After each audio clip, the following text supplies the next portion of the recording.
Hello दोस्तों, आपका एक बार फिर हमारे चैनल पर स्वागत है। देखिए, आज हम आपको बताएंगे ट्रिग्नोमेट्री फंक्शन के बारे में।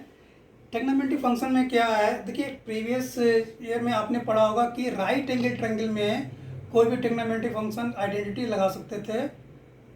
ये राइट एंगल ट्रायंगल दिया हुआ है। राइट एंगल में क्या होता है, आप सबसे पहले तो 90 के सामने वाली साइड जो होती है वो क्या कहलाती है, हमारी है हाइपोटेन्यूज कहलाती है। और जो एंगल लेते हैं, जैसे ये सपोज करो ये एंगल हमने लिया थीटा, तो इसके सामने वाली जो साइड होगी वो परपेंडिकुलर होगी, और तीसरी साइड जो बचेगी वो आपकी क्या होगी, बेस होगी। तीसरी साइड जो होगी आपकी बेस होगी। इसमें एक पाइथागोरस थ्योरम होती है, एच का स्क्वायर अगर आपको निकालना है तो P square plus B square होगा। इससे दो साइडें दी होंगी, तीसरी निकाल सकते हैं। अब यहाँ से देखिएगा, आपने पढ़ा होगा साइन थीटा।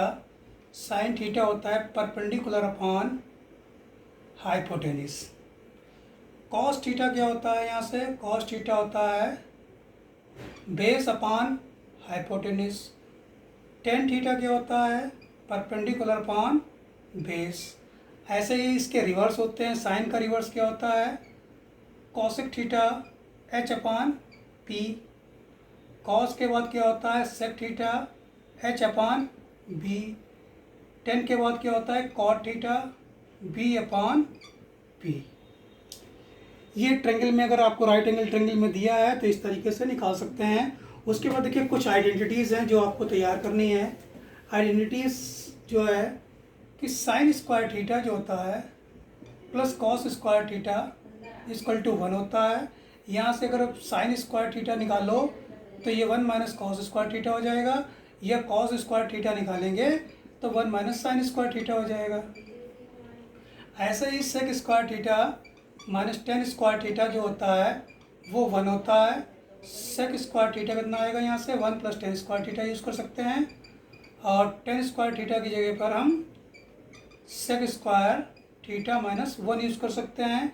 और ऐसे ही cosec square theta minus cot square theta equal to 1 हो जाएगा।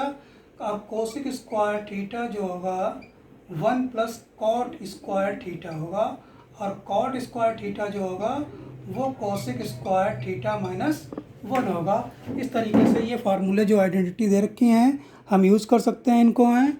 उसके बाद देखिएगा अगली आइडेंटिटी क्या हो सकती है। अगली आइडेंटिटी जो है कि साइन टेन थीटा जो होता है आपका sine theta upon cos theta होता है, और कॉट थीटा जो होता है वो cos theta upon sine theta होता है। और आपको बताया कि साइन थीटा जो होता है वो किसका रिवर्स होता है, कॉसिक थीटा का होता है, तो कॉसिक थीटा हो सकता है। इसी तरीके से कॉसिक थीटा जो होगा वो 1 अपॉन साइन थीटा होगा, और कॉस थीटा जो होगा आपका 1 अपॉन सेक थीटा होगा, और सेक थीटा जो होगा आपका 1 अपॉन कॉस थीटा होगा। टेन थीटा जो होगा आपका 1 अपॉन कॉट थीटा होगा, और कॉट थीटा जो होगा वो 1 अपॉन टेन थीटा होगा। ये तो रहे बेसिक फार्मूले। अब जरा चलते हैं थोड़ा इसका डीप में, ट्रिग्नोमेट्री में।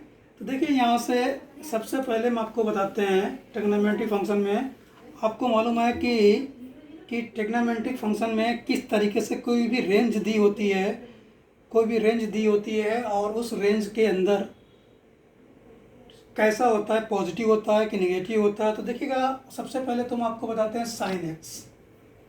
साइन एक्स के जो डोमेन होते हैं वो रियल नंबर होते हैं, बट इसकी जो रेंज होगी वो रेंज जो होती है वो -1 से 1 तक होती है।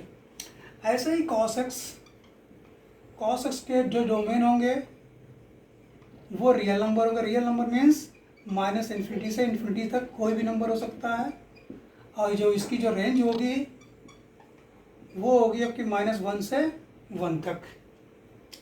ऐसे ही 10x की बात करें तो 10x जो इसके जो डोमेन होंगे वो क्या होंगे, इसके रियल नंबर होंगे। x किसमें होंगे, डोमेन रियल नंबर होंगे, but x is not equal to odd multiple of π/2 2n+1 π/2। बाकी सारे क्या होंगे आपके कॉट एक्स के जो है ऑड मल्टीपल जो होगा पाई/2 नहीं होगा, जहाँ पर n क्या है, कोई भी इंटीग्रल्स वैल्यू है। और इसकी जो अगर रेंज की बात अगर करें तो रेंज जो होगी इसकी 10 की रेंज रियल नंबर होगी, मतलब -∞ से इन्फिनिटी तक कोई भी वैल्यू हो सकती है। ऐसे ही कॉट एक्स की बात करें, कॉट एक्स के डोमेन क्या होंगे, कॉट एक्स के जो डोमेन होंगे,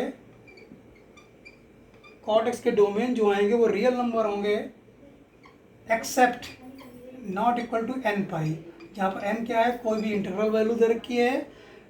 मतलब कॉट एक्स वहाँ पे डिफाइंड होगा जहाँ पर n पाई का मल्टीपल नहीं होगा। और इसकी जो रेंज आएगी वो रेंज क्या होगी, इसकी रेंज -∞ से इन्फिनिटी के बीच में होगी। उसके बाद बचते हैं दो ट्रिग्नोमेट्रिक फंक्शन और बचते हैं, आपका बचता है सेक एक्स और कॉसेक एक्स। अब आते हैं सेक एक्स के ऊपर। तो सेक एक्स जो है इसके डोमेन अगर लिखें तो इसके डोमेन जो होंगे सेक एक्स के वो रियल नंबर होंगे, लेकिन एक्सेप्ट ऑड मल्टीपल ऑफ पाई/2, जहाँ पर n क्या है आपका इंटीग्रल वैल्यू है, ऑड मल्टीपल ऑफ पाई/2 होगा, वहाँ पर ये सेक एक्स डिफाइंड नहीं होगा। बट इसकी अगर रेंज की बात करें तो इसकी जो रेंज होगी -∞ से -1 तक और यूनियन 1 से इन्फिनिटी के बीच में, यानी कि सेक एक्स की वैल्यू -1 से 1 के बीच में कभी भी लाई नहीं करेगी। ऐसे ही कोसेक एक्स की जरा देखिएगा, कोसेक एक्स के जो डोमेन होंगे, डोमेन जो होंगे x real number, x not equal to multiple of pi, और इसकी जो रेंज आएगी वो रेंज क्या आएगी, -∞ से -1 और यूनियन 1 टू इन्फिनिटी, ये रेंज होगी। देखिए यहाँ पर सेक एक्स की अगर बात करें तो सेक एक्स के जो डोमेन है वो क्या है, वो जो tan x के डोमेन है और सेक एक्स के डोमेन बराबर होते हैं। ऐसे ही कॉट एक्स और कोसेक एक्स के डोमेन सेम होते हैं, रेंज अलग अलग हो जाती हैं। उसके बाद देखते हैं 4 क्वाड्रेंट हमारे पास हैं।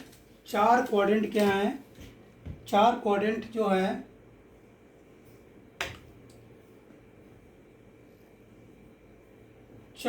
हैं ये। देखिए पहला जो एंगल है वो 0 डिग्री ये है, दूसरा 90 डिग्री, 90 डिग्री का या पाई/2 लिख सकते हैं इसको है, ये 180 या फिर पाई, ये 270 या फिर 3 पाई/2, और चौथा क्वाड्रेंट क्या है 2 पाई। मतलब कि जो एंगल 0 से 90 के बीच में पड़ते हैं वो फर्स्ट क्वाड्रेंट में होंगे, और फर्स्ट क्वाड्रेंट में सभी ट्रिग्नोमेट्रिक फंक्शन पॉजिटिव होते हैं, चाहे वो साइन हो, चाहे वो कॉस हो, चाहे वो टेन हो, कोई भी हो। और जो एंगल 90 से 180 के बीच में आते हैं उसमें केवल साइन पॉजिटिव होता है, साइन का अपोजिट कोसिक होता है, वो भी पॉजिटिव होगा। 180 से 270 के बीच में जो एंगल आएंगे वो उसमें 10 पॉजिटिव होगा, 10 का उल्टा कॉट होता है, कॉट भी पॉजिटिव होगा, और इसमें कॉस पॉजिटिव होगा, कॉस का उल्टा सेक पॉजिटिव होगा। जैसे साइन 135 डिग्री निकालना है तो पॉजिटिव आएगी, कॉस 135 निकालना है नेगेटिव आएगी, क्योंकि ये सेकंड क्वाड्रेंट में पड़ रहा है। तो इस तरीके से हम डिसाइड कर लेंगे कि किस ये जो एंगल दे रखा है किस क्वाड्रेंट में है, और उस क्वाड्रेंट के अकॉर्डिंग वो पॉजिटिव कैसे आएगा। अब देखिए इसको याद करने का तरीका सबसे सिंपल है, ASTC इस तरीके से याद कर लीजिएगा। ASTC, ए का मतलब ऑल, 0 से 90 के बीच में, एस फॉर साइन, साइन का मतलब वो 90 से 180 के बीच में, 180 से 270 के बीच में 3 पाई/2, और 3 पाई/2 से 2 पाई के बीच में कॉस पॉजिटिव होता है। अब देखिए जरा क्वेश्चन इस पर कैसे बनेंगे, उसके बाद हम आपको आगे का टॉपिक बताएंगे। क्वेश्चन की बात करें, क्वेश्चन ये लिखा हुआ है, if sine A equal to 3/5 और a belongs to 90 to pi, 90 to 180, then find tan a and cos a आपको निकालना है। देखिए आपको दिया हुआ है 90 से 180 के बीच में एंगल दिया हुआ है, it means it will lie in second quadrant. Second quadrant में लाई करेगा तो सेकंड क्वाड्रेंट में आपको मालूम है साइन पॉजिटिव होता है और बाकी सब नेगेटिव होते हैं कॉसिक को छोड़कर, क्योंकि साइन का अपोजिट कॉसिक होता है, वो तो पॉजिटिव होगा। तो सबसे पहले देखिए यहाँ से आपको एक आइडेंटिटी मालूम है, साइन स्क्वायर ए प्लस कॉस स्क्वायर ए कितना होता है 1। साइन की वैल्यू कितनी है 3/5 का स्क्वायर है प्लस कॉस स्क्वायर है इक्वल टू 1। तो ये कॉस स्क्वायर ए जो आएगा 1 माइनस 9/25 आएगा। तो ये कॉस स्क्वायर ए जो होगा 16/25 होगा। और ये कॉस ए कितना आएगा, स्क्वायर हटाओगे तो अंडर रूट लगाओगे, अंडर रूट में क्या होता है प्लस माइनस लगाएंगे, जो कि सेकंड क्वाड्रेंट में, इसलिए कॉस कैसा आएगा निगेटिव आएगा। यहाँ से कॉस कितना आ गया आपका, कॉस ए आ गया -4/5। जब कॉस पता चल गया तो टेन भी निकाल सकते हैं। तो टेन ए जो होता है आपका वो होता है साइन ए अपॉन कॉस है। तो टेन ए की वैल्यू जो आएगी, साइन ए की वैल्यू है 3/5 और कॉस की वैल्यू है -4/5, कैंसिल हो गया। तो टेन ए की वैल्यू जो आ गई -3/4 आ गई। इस तरीके से ये आप निकाल सकते हैं। उसके बाद देखिए अगला क्वेश्चन क्या है। अगला क्वेश्चन इस तरीके से दे सकते हैं आपको, if 10a equal to -12/5 where a lie 3π/2 to 2π, then find sin a and cos a। देखिए 10a की वैल्यू रखी -12/5, 3π/2 का मतलब हुआ 270 डिग्री और 2π का मतलब हुआ 360 डिग्री। तो ये जो पड़ रहा है 270 से 360 के बीच में, मतलब फोर्थ क्वाड्रेंट में पड़ रहा है एंगल है। अब फोर्थ क्वाड्रेंट में आपको बताया कि कॉस पॉजिटिव होता है, कॉस का अपोजिट सेक पॉजिटिव होगा, बाकी सारे क्या होंगे नेगेटिव होंगे। तो इसको 10a दिया हुआ है तो इसमें एक आइडेंटिटी लगा सकते हैं, सेक स्क्वायर है माइनस 10 स्क्वायर है कितना आ गया आपका 1 आएगा।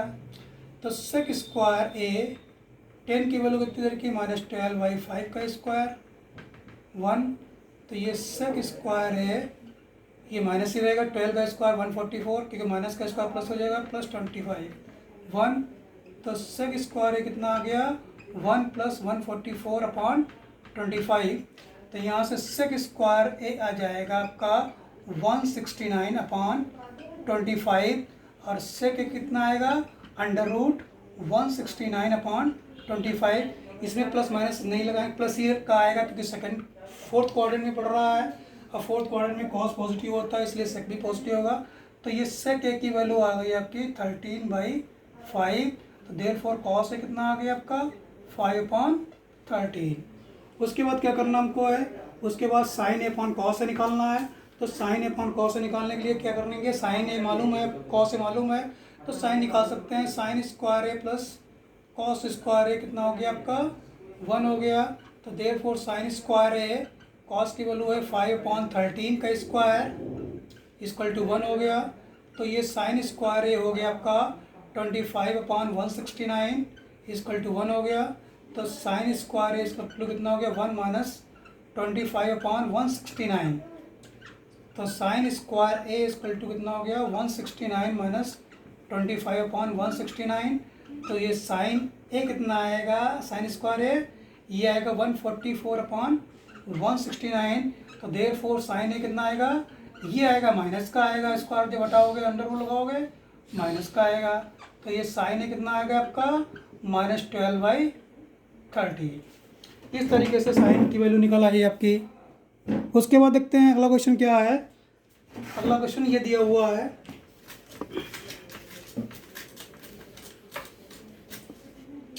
क्वेश्चन दिया हुआ है if sine A, if sine A, sine A दिया -5/13 एंड कॉस बी दिया है 3/5, 3/5 दिया हुआ है। वेयर ए जो है वो लाई कर रहा है आपका है पाई से 3π/2 और जो बी एंगल लाई कर रहा है वो 3π/2 से 2π के बीच में लाई कर रहा है। Then find find sign A cos B plus cos A sine B, ये निकालना आपको है। तो देखिए साइन ए आपको मालूम है, कॉस ए नहीं मालूम है, निकालना पड़ेगा यहाँ से। क्योंकि कौन से क्वाड्रेंट में लाई पड़ रहा है, थर्ड क्वाड्रेंट में लाई कर रहा है, तो थर्ड क्वाड्रेंट में केवल 10 पॉजिटिव होता है, साइन और कॉस दोनों निगेटिव होते हैं। साइन की वैल्यू दे रखी है, कॉस निकाल सकते हैं। साइन स्क्वायर ए प्लस कॉस स्क्वायर ए कितना होता है, 1 होता है। साइन की वैल्यू है -5/13 का square plus cos square A equal to 1। तो ये cos square A equal to हो गया 1 - 25/169। तो देयरफॉर कॉस स्क्वायर ए आ गया आपका 169/25/169। तो ये कॉस स्क्वायर ए आ गया आपका 144/169। तो ये कॉस से कितना आ गया आपका, माइनस का ही आएगा, -12/13। ये कॉस ए आ गया। अब ये देखते हैं ये किस क्वाड्रेंट में पड़ रहा है, ये पड़ रहा है फोर्थ क्वाड्रेंट में। अब फोर्थ क्वाड्रेंट में कॉस पॉजिटिव होता है, बाकी सब नेगेटिव होंगे सेक को छोड़ करके। उसके बाद देखिएगा कॉस बी के लिए, देखिए हम कहेंगे आपको मालूम है cos square B plus sine square B कितना होता है, 1 होगा। कॉस की वैल्यू दे रखी है 3/5 प्लस साइन स्क्वायर बी 1। तो sine square B equal to आएगा 1 - 9/25। तो साइन स्क्वायर बी जो आएगा आपका 16/25 आएगा। तो साइन बी कितना आएगा, ये बी आएगा निगेटिव, आएगा -4/5। ये आ गया आपका। अब इसमें वैल्यू पुट कर दीजिएगा, आपका सॉल्व हो जाएगा। देखिए पुट क्या करेंगे यहाँ पे, साइन ए की वैल्यू थी -5/13 और कॉस बी की वैल्यू है 3/5 प्लस कॉस से कितना है, कॉस से दिया हुआ आपका है -12/13 और साइन भी कितना था -4/5, जो कि निकाला। तो -15/65 प्लस माइनस माइनस प्लस हो जाएगा 48/65। अब इसको देखिए क्या करेंगे 33/65, यही फाइनल आंसर है आपका। इसी तरीके से आप सारे क्वेश्चन लगा सकते लगभग हैं। उसके बाद देखिएगा अगला क्वेश्चन क्या है। अगला क्वेश्चन ये दिया हुआ आपका है, if sine A equal to -2/3 and cos A equal to 1/3, तो A in which quadrant A lie, in which quadrant A lies, किस क्वाड्रेंट में लाई करेगा ये देखना है। देखिए साइन ए की वैल्यू दे रखी है -2/3 और कॉस ए दिया है 1/3। तो अगर देखा जाए तो यहाँ से एक चीज़ निकल के आती है, साइन ए जो है आपका नेगेटिव है, कॉस पॉजिटिव है। ऐसा कौन सा क्वाड्रेंट है जिसमें साइन नेगेटिव होता है, कॉस पॉजिटिव होता है, ये होता है फोर्थ क्वाड्रेंट में। तो ए एंगल हिसाब से क्या होना चाहिए, फोर्थ क्वाड्रेंट में लाई करना चाहिए। लेकिन क्या है कि ये देखें कि क्या ये पॉसिबल है वैल्यू या नहीं है, कि जो दे रखी है। तो हमें मालूम है कि साइन स्क्वायर ए प्लस कॉस स्क्वायर ए कितना होता है, 1 होता है। ज़रा निकाल के देख लेते हैं, 2/3 का स्क्वायर प्लस 1/3 का स्क्वायर, 2 का स्क्वायर 4/9 प्लस 1/9, ये कितना आ गया 5/9, which is not equal to 1। तो given value is not satisfied, ये not possible, hence given value is not possible। Possible ये नहीं है तो ये एंगल नहीं लाई करेगा। अगर ये पॉसिबल होती तो ये किस में लाई करती, फोर्थ क्वाड्रेंट में लाई करती। चलते हैं नेक्स्ट क्वेश्चन पे आते हैं आप। नेक्स्ट क्वेश्चन में क्या है,